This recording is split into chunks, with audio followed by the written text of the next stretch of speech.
नमस्कार दोस्तों, हमारे चैनल में आपका बहुत बहुत स्वागत है।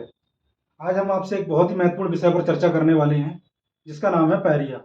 पायरिया यानी मसूड़ों की बीमारी। पायरिया एक ऐसी बीमारी है जो हमारे मसूड़ों को कमज़ोर करती है और दांतों को ढीला करती है। ये इतनी खतरनाक बीमारी है कि अगर इसका इलाज सही समय पर ना किया जाए तो ये दांतों के गिरने का कारण भी बन सकती है। कई बार इसके लक्षण इतने हल्के होते हैं कि हम उसे नज़रअंदाज कर देते हैं। यही कारण है कि पायरिया को साइलेंट महामारी के नाम से भी जाना जाता है। आप सोच रहे होंगे कि पायरिया इतनी खतरनाक बीमारी है, फिर भी इसके बारे में इतनी कम चर्चा क्यों होती है?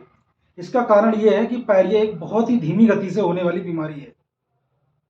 अब मैं आपको एक दिलचस्प बात बताता हूँ। क्या आप जानते हैं कि पायरिया और दिल की बीमारी के बीच में सीधा संबंध है? हाँ, ये सच है। पायरिया के बैक्टीरिया हमारे ब्लड में प्रवेश कर सकते हैं और दिल की बीमारियों का कारण बन सकते हैं। इसलिए पायरिया से बचाव करना न केवल हमारे दांतों के लिए बल्कि हमारे दिल के लिए भी जरूरी है। तो आइए अब हम पायरिया के बारे में और अधिक जानते हैं हमारे आज के एक्सपर्ट से।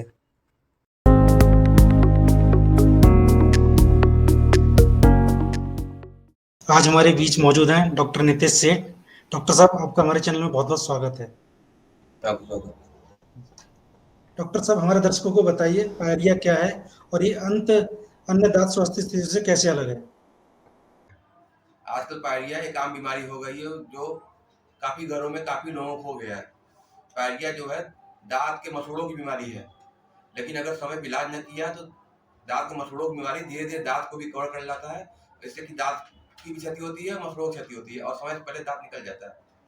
पायरिया जो बैक्टीरिया से होने वाली बीमारी है, जो शुरुआत में बैक्टीरिया मुंह में होता है, उसी में मल्टीप्लाई होता है। मल्टीप्लाई होने के बाद जो है मसूड़े और दांत के बीच में ऊतक होते हैं, कार्टिलेज बोलते हैं उसको, उसी में इसका इन्फेक्शन लगता है और बैक्टीरिया के बाद धीरे धीरे प्लाक बनता है, डेंटल प्लाक।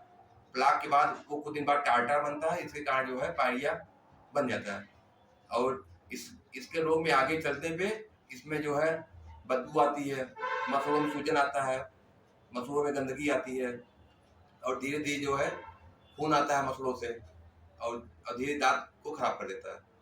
अच्छा, डॉक्टर साहब, हमारे दर्शकों को बताइए पायरिया के सामान्य कारण क्या हैं और सबसे ज्यादा खतरा किसको होता है?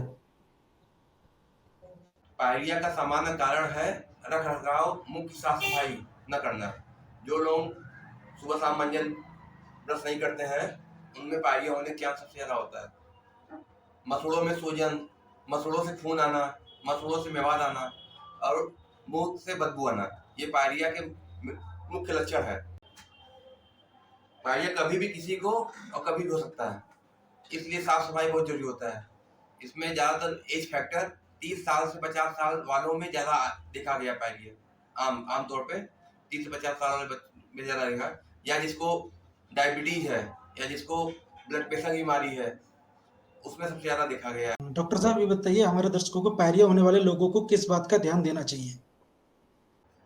पायरिया 3 तरह का होता है, माइल्ड जिंजिवाइटिस और mild periodontitis, chronic periodontitis. Chronic periodontitis होने पे आप तुरंत जो है आसपास के जो है डेंटल सर्जन के पास जाइए और दांत की स्केलिंग, माने दांत की सफाई, को स्केलिंग करते हैं, दांत की सफाई और उसकी पॉलिशिंग कराइए, तब जाके पायरिया आपका रुक जाएगा। और कुछ जो है मेडिसिन चले देखा गया है कि उनको साफ सफाई जरूर रखना चाहिए, सुबह शाम मंजन करना चाहिए और ज्यादा दिक्कत होने पे तुरंत जो है डॉक्टर से संपर्क करना चाहिए। डॉक्टर साहब, हम लोग पायरिया को रोकने के लिए क्या कर सकते हैं और क्या क्या उपचार उपलब्ध हैं?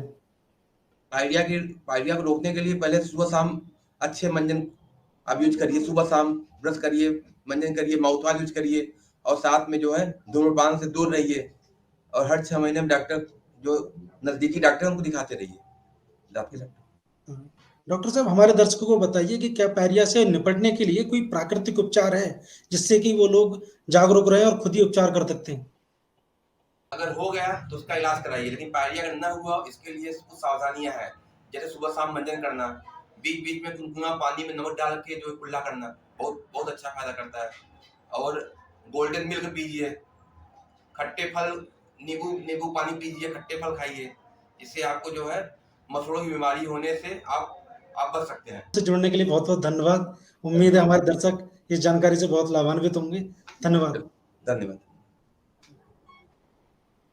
आपने सुना हमारे आज के एक्सपर्ट डॉक्टर नितेश को। पायरिया के बारे में जागरूक रहें और अपने दांतों और मसूड़ों की नियमित रूप से देखभाल करें। अगर आपका कोई पायरिया से संबंधित कोई प्रश्न है तो हमसे कमेंट सेक्शन में कमेंट करके पूछ सकते हैं। सिरेस्कर जन सेवा संस्थान द्वारा पायरिया बीमारी पर यह था आज का हमारा हेल्थ सेगमेंट।